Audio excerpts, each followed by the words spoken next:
뉴스 탐구생활 바른 역사.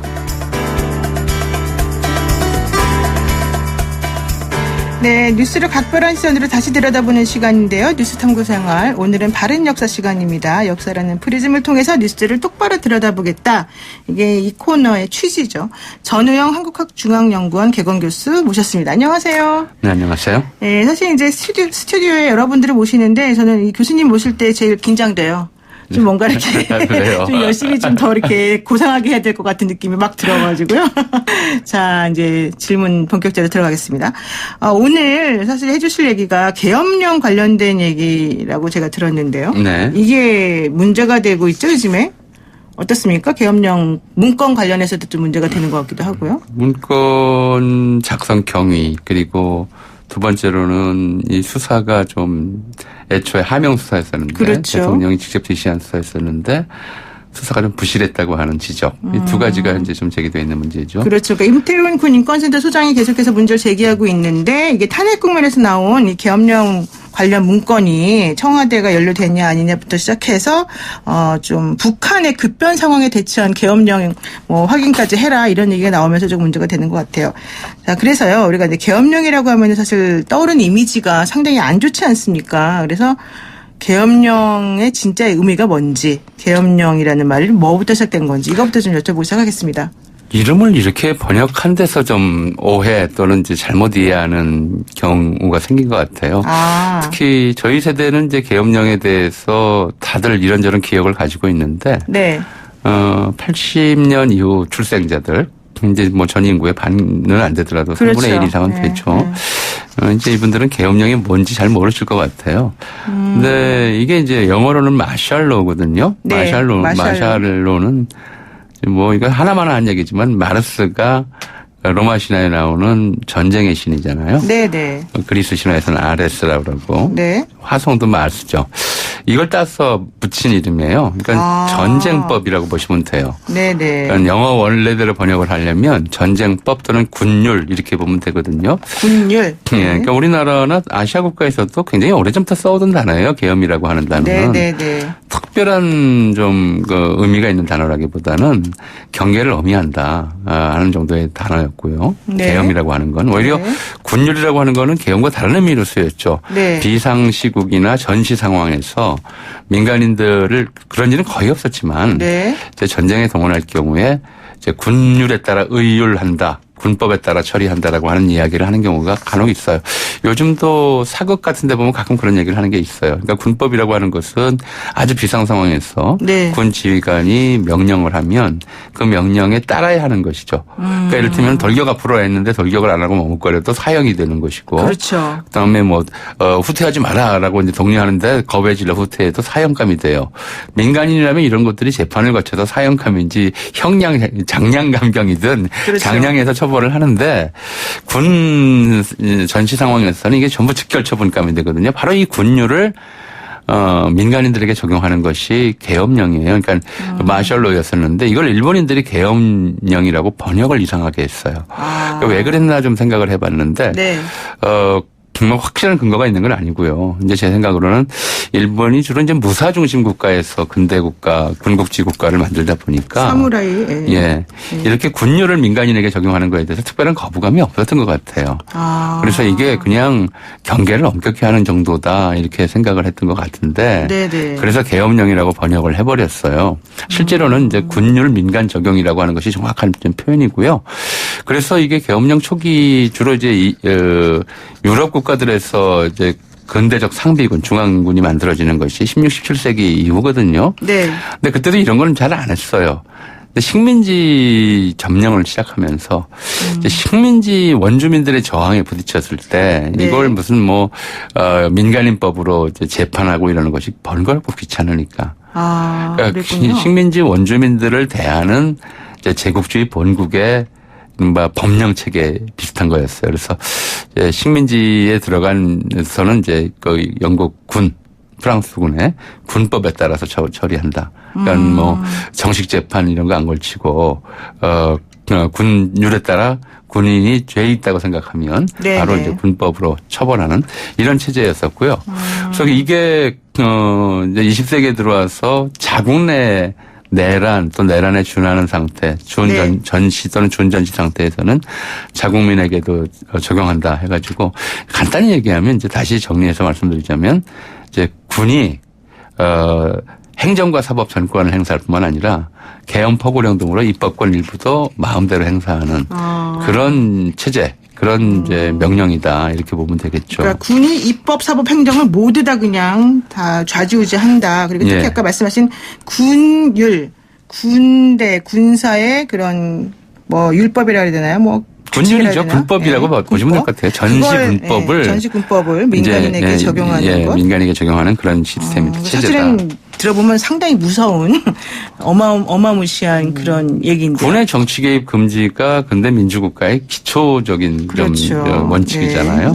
근데 이제 그래서 이제 실질적으로 보면은 정당성을 잃은 통치자들이 정치 최고 통치자들이 군 통수권자가 이제 더 이상 그 설득과 타협으로 정권을 유지할 수 없을 때 노골적인 폭력을 행사해서 국민의 굴복을 이끌어내는 그런 법령으로 흔들 써와서 그렇죠. 그래서 이 계엄령이라고 하는 것은 군사 독재의 가장 전형적인 이제 방식이고요. 군사 독재가 만들어지는 방식이기도 하고 군사 독재가 유지되는 방식이기도 하죠. 그러니까 역사상 최악의 계엄령으로 꼽히는 것 중 하나가 이제 아엔데 정권 무너지고 칠레 피노체트 쿠데타가 일어났을 때 피노체트가 쿠데타를 자행하자마자 계엄령을 선포해서 칠레 전역에서 뭐 이제 더러운 전쟁이라고 나중에 이름이 붙였는데 더러운 전쟁 수만 년 이게 이제 계엄령이라는 게 전시법률이니까 왜 이게 더러운 전쟁이냐라고 얘기하는데 전시법령으로 자국민을 적군으로 취급해서 전쟁을 벌인 거거든요.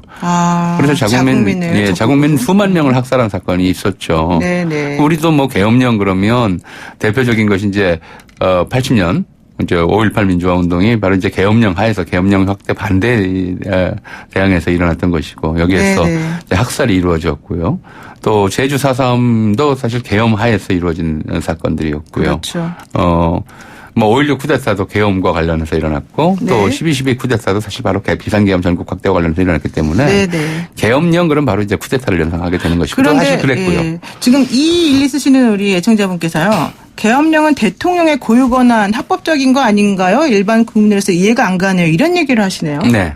대통령에게 이제 계엄 및 해엄권을 주죠. 우리나라의 경우에는 1899년 대한제국 선포할 때 대한민국 국제에서 이제 그 고종 황제가 계엄 및 해엄의 권한을 갖는다 이렇게 돼 있어요. 자, 그럼 이제 이번 계엄령에 대해서 뭐가 문제냐면 이제 이게 절차의 문제죠.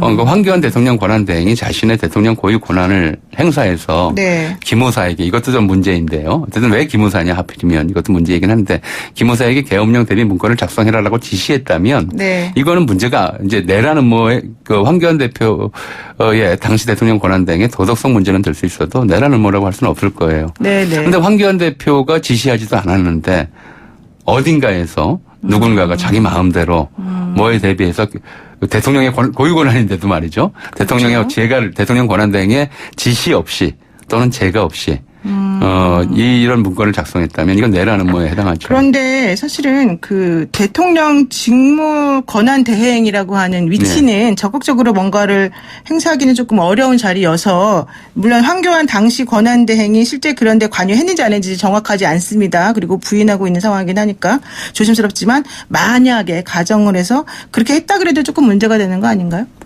그러니까 그걸 떠나서 이제 그 권한 대행으로서 그거를 지시를 했다.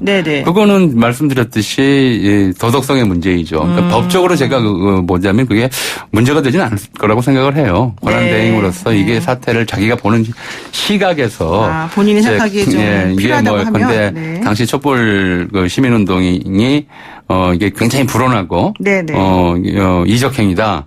이건 뭐 내라는 행위다라고 판단할 수는 있어요. 그러니까 뭐 본인의 정치적 성향이나 도덕성 기준에 따라서 그렇게 판단할 수는 있는데 그 판단했다고 하더라도 일단 그 절차에 따라서 만약에 기무사에서 지시에 따라서 이 문건을 작성했다고 하면 이 기무사의 문건 작성 행위 자체가 내라는 뭐라고 할 수는 없겠죠. 그런데 이제 지금 얘기대로 황교안 대표가 저는 몰랐다.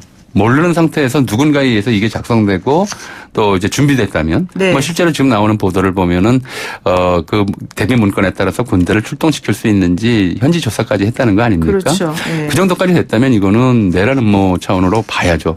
대통령 권한 대응도 모르게 누군가가 네네. 이런 식의 군대를 움직여서 국민을 진압할 국민을 상대로 전쟁을 할 계획을 세웠다고 한다면 그렇죠. 이건 굉장히 심각한 내란 음모라고 그런데 봐야죠. 이제 어쨌든 박정희 정권을 비롯해서 권위주의 정부 시절에 이런 계엄령이 반복해서 많이 있었었는데 네.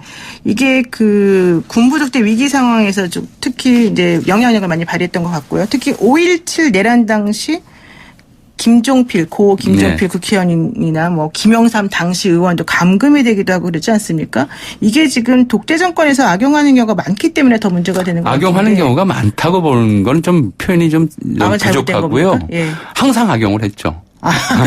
부족하고 예. 이건 악용의 문제가 아니고요. 계엄령이 선포되면 이제 군의 시각으로 모든 상황들을 보게 됩니다. 군의 그렇군요. 시각이라고 하는 것은 네. 정치의 시각은 이제 여러 정치 그룹이 있고 그 중에서 뭐 어떤 쪽은 이제 군대와 시각이 일치하는 쪽도 있고 네. 군과 시선이 많이 다른 쪽도 있고 그렇죠. 좀 당도 여러 개가 있잖아요. 근데 군의 시각이라고 하는 것은 적이냐 우리냐 둘밖에 볼 수가 없어요. 그렇죠. 전쟁의 시각이라서 그래서 일단 아군이 아니거나 네. 또는 아군이 아닐 것으로 의심되는 사람들까지 모두 잠재적 적으로 이제 간주하게 됐고 그들을 체포하는 것은 당연한 군의 권리라고 생각을 해요. 네. 그렇게 해야 된다고 생각을 하고 그러니까 지금 뭐 이번 이제 발표된 계엄령 관련 문건에서는 해엄을 막기 위해서 국회의원 일부를 가택연금하고 정치활동 중단시킨다 등등 이런 식의 사소한 내용들이 적혀 있는데 사실 네. 그것이 아무 의미 없는 좀 문장이었거든요.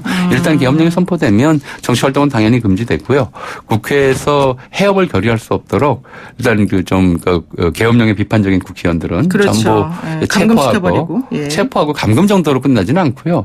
당시 상황에서 보자면 촛불 시위의 배후에 어떤 불순한 세력들이 있다라고 해서 하나의 그림을 그려내고 그들을 이제 내란 음모의 오히려 거꾸로 내란 음모의 수괴 또는 이제 추종자 그렇군요. 이런 식으로 해서 격리하는 조치를 당연히 취하고 그리고 또 막 군대식 방법으로 자백을 얻어내서 이게 80년에 우리가 겪었던 일이잖아요. 그렇죠. 김대중 내란 음모 사건 사실은 이것이 사법부 이제 최종 판결로는 전두환 노태우의 내란 사건인데 당시 사건 제목은 김대중 내란 음모 사건이었어요. 그렇죠. 근데 조금 이상한 게요. 광화문 광장 근처 보수단체 집회 같은데 요즘에 이제 하는 거 보면 계엄령 선포해야 된다 이런 얘기가 많이 나오거든요. 네. 이건 어떻게 보십니까 그러면? 지금 계엄령 선포하면 어떻게 되겠어요? 지금의 그 대통령이 계엄령을 선포하면은 보수단체 위원들이 다 잡혀가야 되는 거 아닙니까? 그러니까요. 좀 뭔가 앞뒤가 안 맞네요 오히려. 뭘 모르고 하는 얘기들이겠죠. 그렇군요. 광화문에 사람 모였다고 청와대 네네. 경비한다고 계엄령을 선포해서 그래서 지금의 군이 대통령의 지시에 따라 집행을 한다면 지금 광화문 집회 나오는 사람들 전부 감옥에 가야 될 겁니다 아마. 오히려 좀 약간 역설적으로 좀 반대되는 본인들이 원하는 것하고 좀 달리 생각이 드는데 어쨌든 계엄령이라고 하는 게 상당히 끔찍한 얘기인데요. 아직도 2019년 우리가 사실 평화시대 살면서도 계엄령이란 말이 필요할까요? 일단 우리가 전체 한국 헌정사 70년 정도 넘었다고 하지만 일제강점기까지 치면 거의 100년 가까운 군사 통치하에 있었어요. 그렇군요. 그래서 그걸 익숙하게 여기는 분들이 아직도 많아서 군이 통치를 해야 된다 또는 군대식으로 통치해야 된다는 생각을 하는 분들이 있어요. 근데 이런 생각을 우리가 떨쳐내지 못하면 군은 절대로 정치에 개입해서는 안 된다는 원칙을 지키지 못하면 최근에 터키가 EU에 가입한 후에도 계엄령을 겪었어요. EU 가입하기 위해서 민주국가라고 하는 외양을 갖추기 위해서 굉장히 노력했다가도 일순간에 무너졌고 그리고 나서 이제 쿠르드 침공이라든가 굉장히 공격적인 행태를 보이고 있거든요. 그렇죠. 그래서 이제 이런 의식을 떨치지 못하면 계엄령의 망령은 우리 주위에서 떠나지 않을 것이다. 그렇군요. 네. 맞습니다. 네. 오늘 말씀 여기까지 듣겠습니다. 고맙습니다. 네, 감사합니다. 네, 지금까지 역사학자 전효영 교수와 함께했습니다.